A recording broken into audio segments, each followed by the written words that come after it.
खरं सांगते, अशा पद्धतीची बिर्याणी ना मी कधीच बनवलेली नव्हती. नवरा तर बोटं चाटतच राहिला, एवढी भारी झालेली.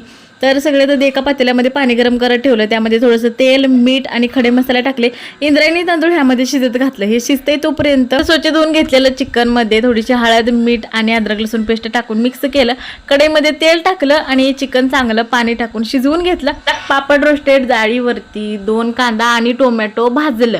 नंतर ते एका मिक्सरच्या भांड्यामध्ये टाकून त्याचबरोबर लसूण आणि अद्रक पण टाकली. कोथिंबीर टाकून फाईन पेस्ट तयार करून घेतली. नंतर एका पातेल्यामध्ये तेल टाकून लांबडा चिरलेला कांदा टाकला. थोडंसं काजू पण टाकलेलं ह्याबरोबरच मी. आणि नंतर शिजवून घेतलेलं आपण जे चिकन आणि अळणी पाणी होतं ते, थोडंसं लाल तिखट आणि शिजवून घेतलेला भात हे सगळं टाकून कोथिंबीर टाकली, मिक्स करून ह्याच्यावरती एक प्लेट झाकून मिनिटभर झाकून ठेवलं.